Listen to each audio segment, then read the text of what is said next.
I was invited into school in my 20s to help with things like assembly and like St. David's Day. I got into my Stedfords and things like that, played for Christmas concerts because I worked at a few church schools, which, you know, they celebrated all the wonderful things like Christmas and Easter, and they needed somebody just to be able to step in and say, right, we're going to do, here's all your songs for Easter, and this is what they're going to go like. I'll record them all and I'll come in once a week and rehearse with you. And I did that in a few schools.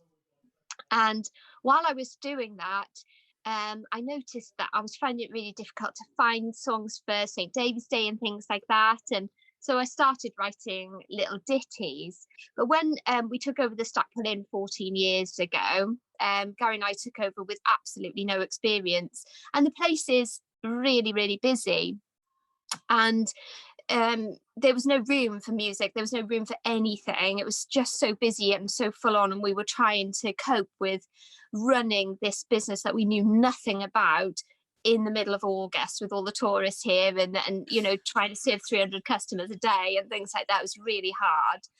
And I spent any time that I had, and I mean any time, 6 o'clock in the morning, you know, in the middle of the afternoon when I could sneak out when we had staff, and I would go out onto the coast path and have just a moment to just sort of just go into another place. So I started writing these little bits down. So some of the songs are written, you know, a time when I really needed to escape from you know, I struggled so much in the beginning with being a boss. I found that really hard. So my little escape.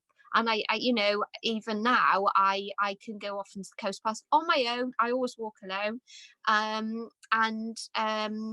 You know, I write. That's where I write. I hardly ever sit at the piano and write at the piano. I mean, Barafundle Bay was written I don't know, 12, 13 years ago, and it was written about the wonderful story of here in Stackpole of Elizabeth Lort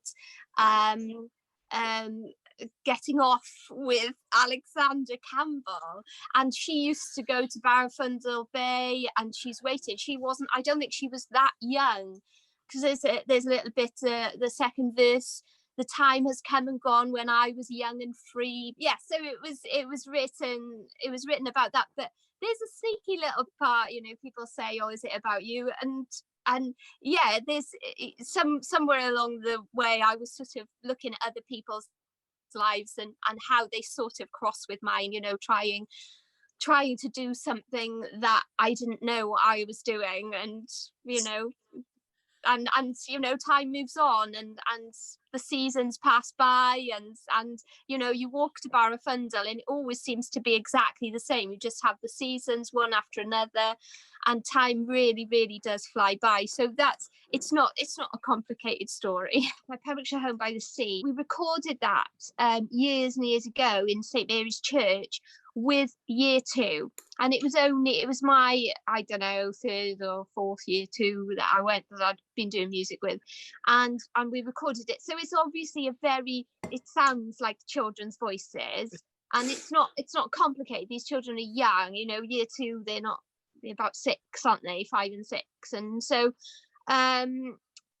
but it's how my Pembrokeshire home by the sea should sound. It was written for them, and it should sound like children singing it. It is a big part of my life. I don't go on about it too much, but for me personally, it's a big thing, which is one of the reasons why we set up Stackpole Singers. We started with I think it was 9 singers, and we've got 80 people on our we've got a little like Facebook group, and you know, there's 80 of them now. We don't always sing together, but there's usually about between say 40 and 60 that will sing if we've got a concert. So wow. You know, that's and I mean, it's a community singing group, so we're not talking about you know, there's plenty of really good choirs out there, you know, if people were picking up, you know, this is just community singing where we all just have a sing, and if sometimes it sounds good, sometimes it doesn't. We only ever do 2-part harmony, but you know, they've raised a lot of money for charity over the years.